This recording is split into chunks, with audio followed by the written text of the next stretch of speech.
feeling good is more doable than you think. Even if you're in the senior, or as I like to call it, the classic category like I'm in, getting older shouldn't suck. It shouldn't keep you from doing the things you enjoy doing.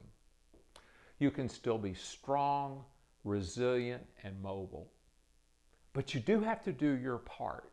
And that was the piece I was missing. I guess fortunately, insulin resistance, heart disease, and finally stage 3 cancer. Those three things together managed to get my undivided attention. Here's the ironic part though. Right up until the time that I got the results of my heart scan back, I was convinced that I was doing everything right. Obviously, that wasn't the case. I knew, okay, I got to do something different, but I was dreading it because it meant I was going to have to wade through this whole mountain of health and wellness hype and clickbait. But luckily, about that time, my daughter was like, hey, have you ever heard of the paleo diet? I was like, no, but it sounds like some fad diet. And I was ready to just blow it off, but I realized, hey, what I've been doing wasn't working, so I at least needed to look at it. God, I'm glad I did. Whether or not you want to call it paleo or primal or ancestral, they all focus on eat real food. And that's something that we've been doing for about 2.5 million years. So it's sort of the opposite of a fad diet. If it was a fad diet, it's got incredible staying power, except over about the last 50 to 75 years, we've had this whole industry build up around processed and prepared food. And when you think about it, that's sort of when the wheels fell off for us from a health and wellness standpoint. Because we've got people struggling with stuff now that they never had a problem with back in the day when we just ate real food. The one thing that was beneficial too is that I now had this new lens, kind of an evolutionary lens, to look at a lot of the conventional wisdom through. And what I realized was a lot of the advice that we got put us in kind of a battle with our own biology. It went against the way that we were wired to operate.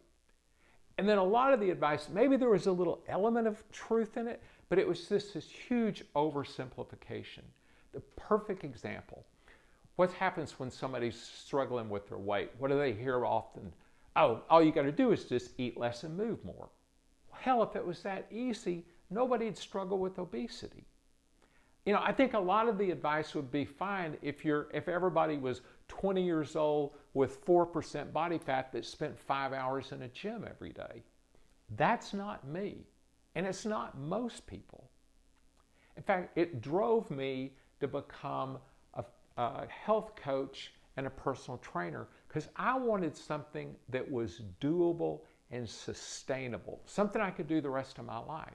And I realized that a lot of people out there felt the same way. It's why I've put together a program called Doable. And it focuses on food, movement, and recovery. And it's a one-on-one program. It lasts for 3 months. And every week is a 45-minute video call. It's just you and me. And then there is a daily text check-in. So if you're struggling with something, we get that resolved. The whole purpose of this is to help you build new skills, but to transfer those skills into habits that you can do the rest of your life.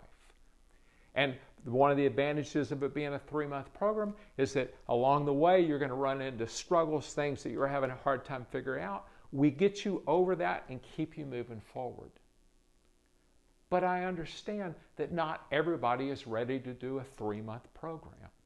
Maybe they've kind of started a journey and they're kind of stuck and they just need a friendly nudge. That's why I'm starting a program. I'll launch it in January called A Friendly Nudge. And what it is, it's a weekly email that you get that has videos in it. And they're going to cover 2 things primarily, but there's a third piece as well. It's going to be mainly on movement and food, and then there'll also be some additional content on recovery. But with the movement piece, I've been doing that for the last year on social media. On social media, I've been doing exercise snacks. It's about 30 seconds and it focuses on strength and balance and mobility. But the problem is 30 seconds isn't enough time to cover some of the detail that I think would be helpful.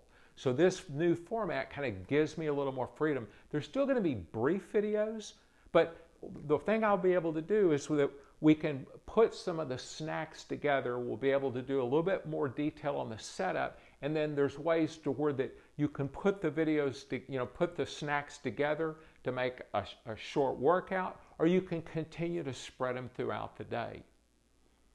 The food piece is something that I'm really passionate about because the kitchen is where lives get changed. And a lot of people don't cook because they're not comfortable with it. It's like it's a hurdle or a task for them.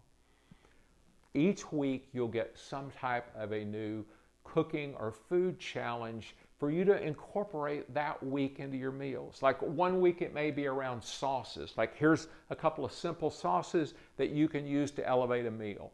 Another week it may be around, here are simple ingredients that you can use to build multiple layers into food.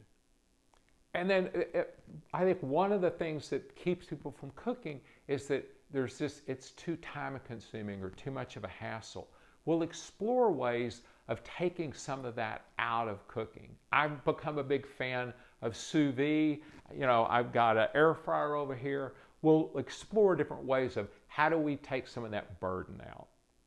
So the food and movement piece, that's every week. And then there'll be a little bit every week around recovery, because that was a piece that I ignored for so long. And I think that a lack of sleep and a lack of stress management is something that contributed to the illness that I got. So, we'll have pieces on how to improve your sleep, how to recover after exercise.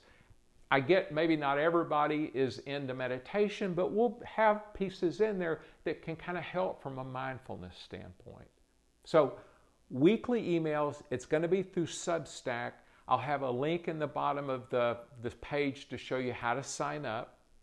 And so it's going to be food, movement, recovery, weekly emails. And here's the part, that I save for last, the price. I wanted to make sure that this was something that was affordable for everybody. So the cost of this is $5 a month. There's no upfront fee, there's no commitment, it's just $5 a month. So if you're ready to start feeling better, to get stronger, to be more mobile, if you want to become a more intuitive cook, sign up below and let's get started. Thanks.